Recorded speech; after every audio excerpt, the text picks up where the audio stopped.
Hello guys, welcome to our classes. How are you all? Hope so doing well.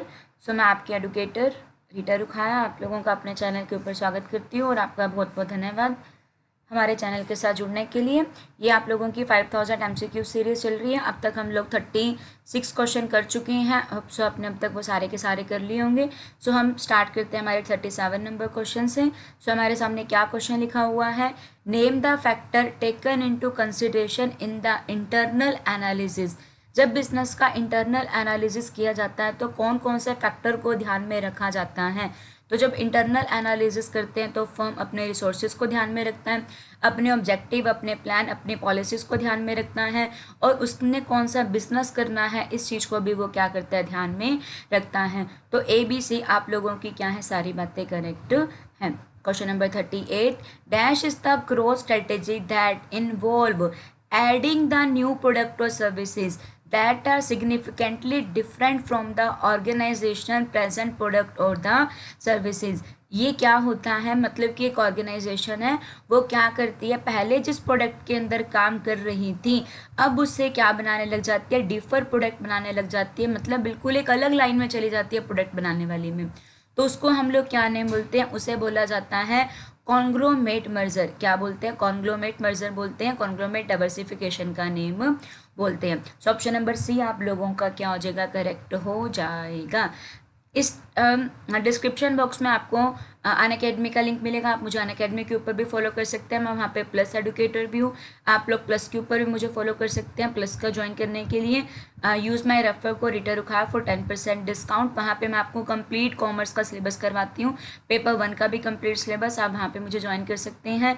यहाँ पे आप लोगों को टेलीग्राम का भी लिंक दिया हुआ है, आप वहाँ पे भी हमारे ग्रुप को ज्वाइन कर सकते हैं।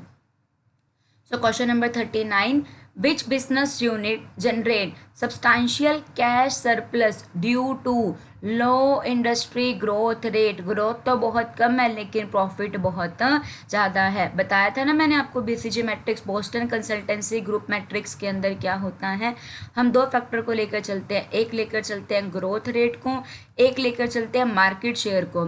तो जो ग्रोथ रेट होती है और जो मार्केट शेयर होता है, दोनों किस किस पॉइंट ऑफ व्यू को देखते हैं? ध्यान से देखना, मेरी बात ध्यान से सुनना। जो ग्रोथ रेट होता है और मार्केट शेयर होता है, ये दोनों अलग अलग कंसेप्ट होते हैं।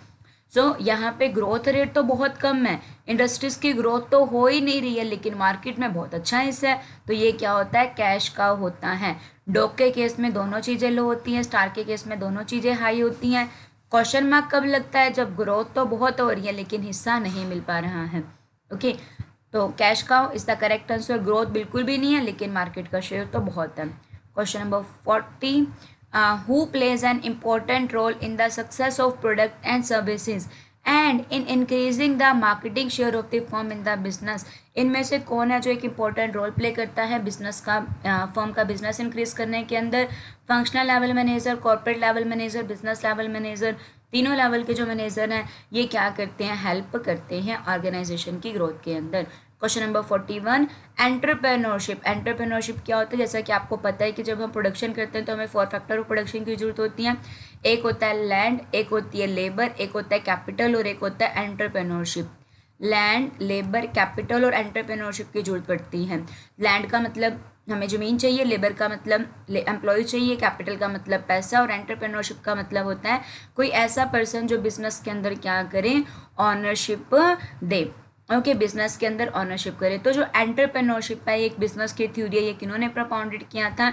It is propounded by the Joseph A Schumpeter ने प्रपाउंड किया है।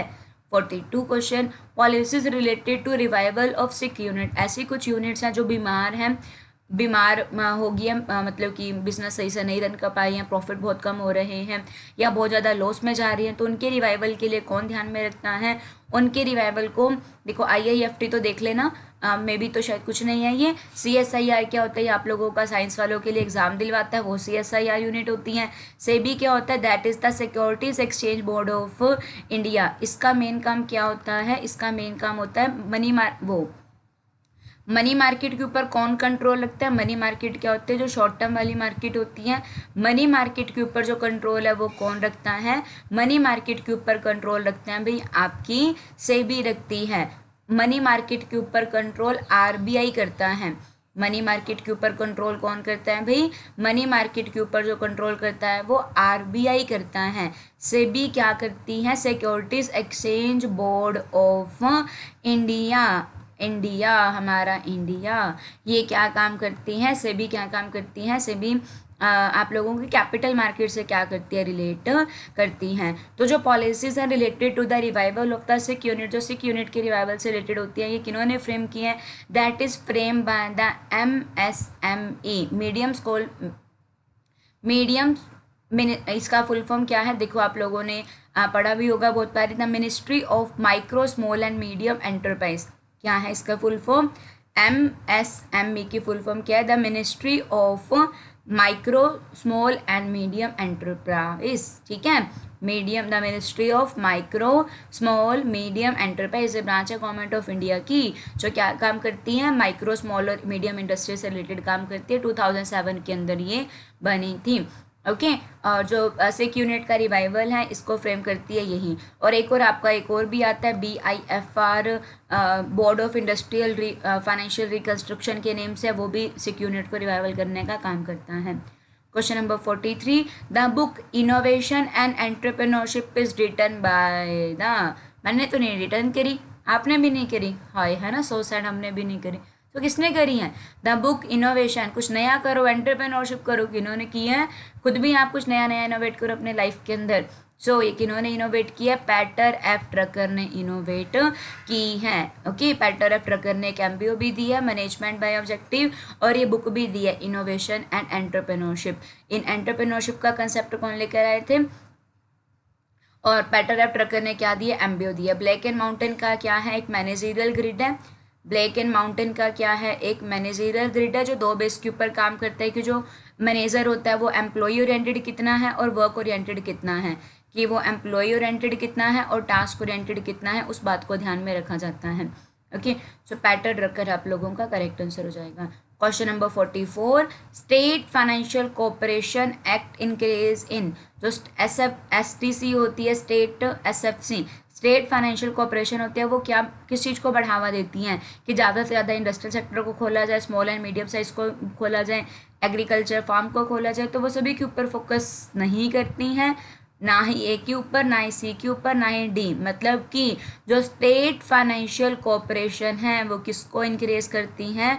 वो बढ़ावा देती हैं small and medium size industries को बढ़ावा देती हैं। सो अगला क्वेश्चन आप लोगों के लिए, इसके अंदर हम अपने 50 क्वेश्चंस को कंप्लीट कर देंगे, फिर हम नए स्टार्ट करेंगे नेक्स्ट 50 क्वेश्चंस। तो इस तरीके से कर करके हम लोग 5000 क्वेश्चन कर लेंगे। और एक बार ये जब ये 5000 क्वेश्चन हो गए तो आपको कॉमर्स का किसी भी कॉम्पिटिटिव एग्जाम में कोई भी आप लोगों को नहीं हरा पाएगा।